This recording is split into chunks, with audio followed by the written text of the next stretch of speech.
Rumi's story is about a lot of things, but at its very core, it is about overcoming self-loathing.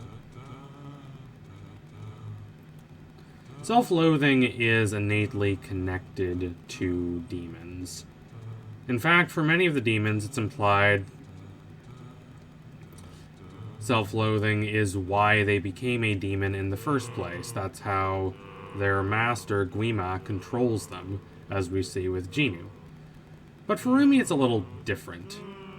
She doesn't become a demon because of her self-loathing. She has self-loathing because she is part demon. It has nothing to do with her actions. It's simply a result of her mixed heritage.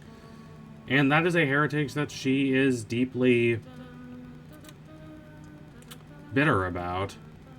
She knows that it is the one thing stopping her from being the person that she projects to the world and to her best friends. This flawless, regal, powerful force of light and cheer and goodness that ignites the hearts of millions across Korea. If she just doesn't have that pesky half-demon part of herself, if she doesn't have to deal with the patterns, that's all done. And she can just step into this projection that she has made for herself. But that's a bit too easy, isn't it?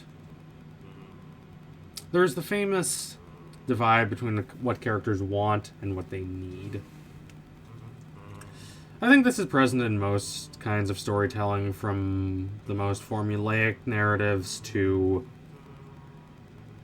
very profound and sophisticated ones. Characters have immediate desires, but they do not want to undergo the harrowing, the scouring that leads, in both fiction and in life, to greater growth as a human being. Because no one likes doing that. It's difficult, it's a struggle, but it's worthwhile. If Rumi simply got to erase her patterns and live without the markings of her heritage, that would not mark any real growth for her. And she does still need that growth, because the shame is still there in her mind. She is half demon, and she is someone who fundamentally believes demons are innately vile creatures that all need to be wiped out. That is not a healthy dynamic. Simply having her patterns fade would not change that. Celine, her foster mother, and her dead mom's best friend, is very utilitarian about this. She sees Rumi's half-demon side as something that needs to be cut out and destroyed as best as is possible, so Rumi can be the wonderful, glowing, radiant demon hunter that she's meant to be.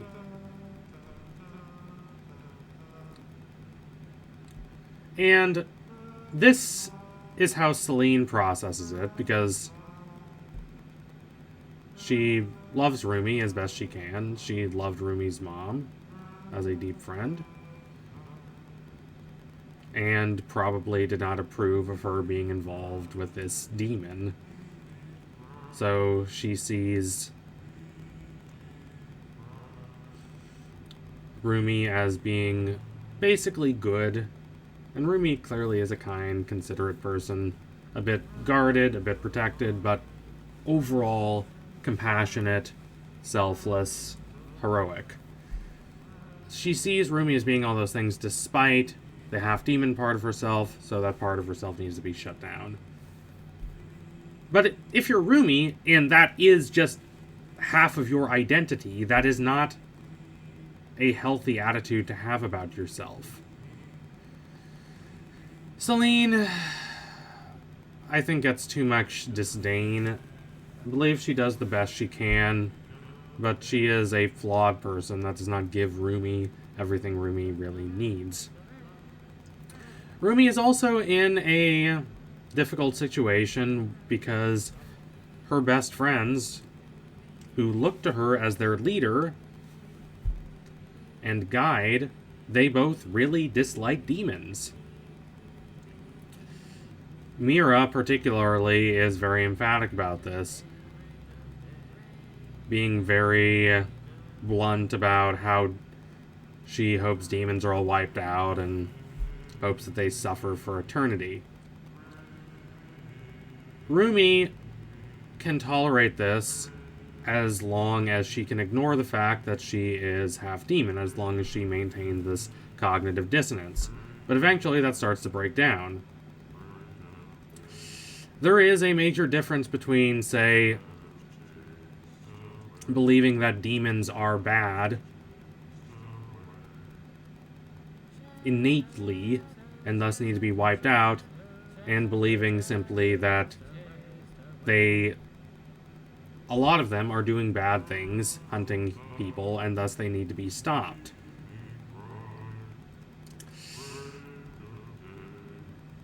Rumi is perfectly fine with hunting demons. And she should be, because we see the demons do a lot of really terrible things. They do not seem particularly sympathetic. But nonetheless, that does not mean that every single one of them is innately vile simply because they are a demon. Jinu clearly isn't like that, despite being a very flawed person. And she is also not like that, and she needs to accept that about herself. Zoe just takes pleasure in coming up with all these really vile demon insults, as manifested in the song Takedown, which she mostly wrote. She is the big leader in terms of songwriting, and when Rumi objects to the lyrics in a very funny scene, Zoe just makes it worse by suggesting things like, "We'll pummel you until there's nothing remains. Well, our sword will happily show you to your grave." And all of this just really amplifies Rumi's cognizance of the fact that the song is hateful and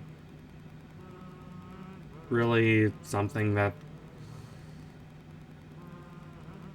she doesn't want. She doesn't want that in her life. She does not want to be someone who thinks that half of herself is innately bad. So, something inevitably needs to change. Change is hard, but it is inevitable. Ralph Waldo Emerson, the great American transcendentalist writer, talks about change as being something that is always a part of the natural environment, both on a small scale and on a large scale.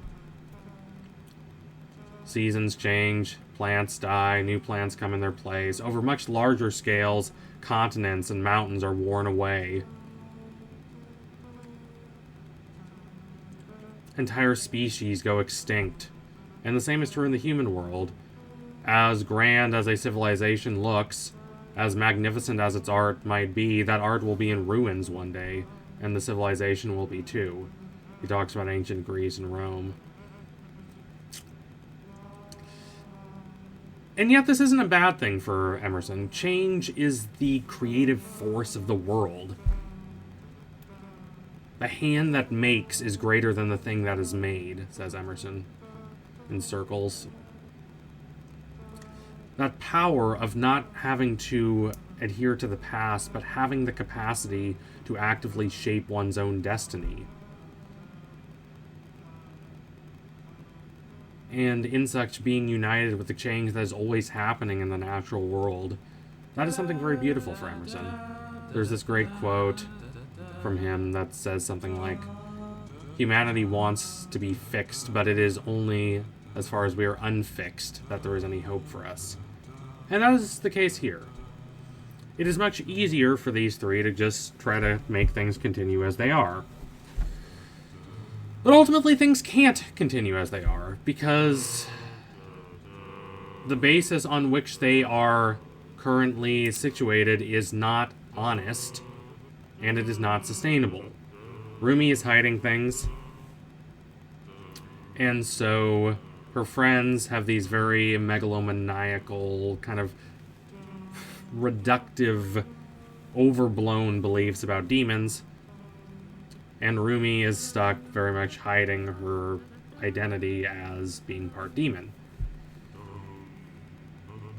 Their friendship is honest enough. They do deeply care about each other, but that is, at this moment, based on a sense of duplicity, on untruth.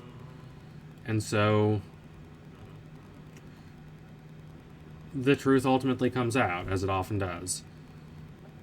It comes out in a very nightmarish way for Rumi, as demons impersonating Mira and Zoe sing Takedown, putting the song back in the lineup and exposing Rumi's demon marks while stripping off her clothes and mocking her in a very intentionally uncomfortable scene. And then she sees her actual friends, and they're very conflicted in a very human way. I wish we had gotten to see a little more of that emotional, internal conflict in Zoe and Mira. Because they're upset that she lied to them, that she trusted Genu and not them. Understandable. And they're also very hesitant to trust her as being someone who is part demon, and who has clearly these demonic powers that they are attempting, that they've sworn to protect the world from. Rumi is spiraling. She needs help, but they're not really in a position to give her that help because they're so shocked themselves.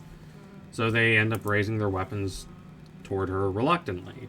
They don't want to do this, but it's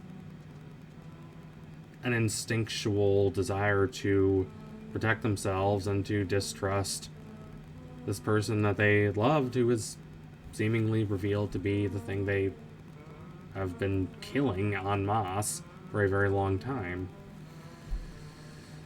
So it's a mess, and Rumi is eventually able to accept the fact that, yes, this is who I am. I am half demon. I don't see that that's something to be ashamed of, and that is not going to stop me from fighting for what's righteous and good. And Celine was wrong to try to make me hide this part of myself. Zoe and Mira eventually decide that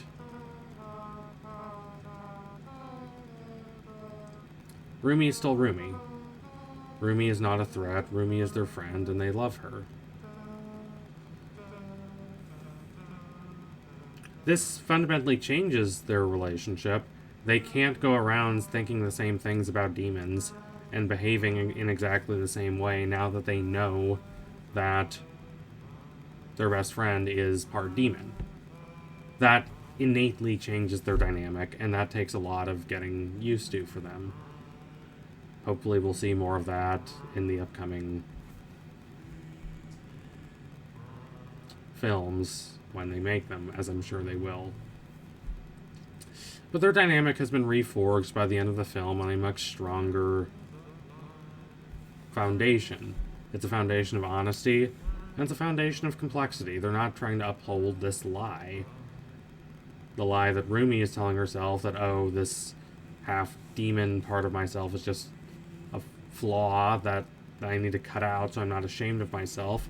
And her friends are ultimately forced to reckon with the fact that, yes, you can be part demon, part of these seemingly vile creatures who do all these vile things, and still genuinely be a caring person. So it's a quite beautiful ending, and one that, despite a slightly rushed third act, feels earned on an emotional and philosophical standpoint. So thank you all for watching. If you liked what you saw today, don't forget to like, comment, and subscribe. Donate to my Patreon if you can, and you want to see more videos like this. I'm really interested to see what will happen to this franchise and to the thousands and thousands of girls, preteen girls, that dressed up as Rumi for Halloween. Hopefully it's a sign that the culture is trending in a more positive direction, that I did not hear a bunch of internet people complaining about cultural appropriation, that everyone is wearing the Rumi costumes. So hopefully that's a good sign. Rumi is great. Everyone should try to have a little more Rumi inside of them. So anyway, tune in soon for the next analysis. It will be coming soon. I promise you that. Thank you all again. Adios, comrades.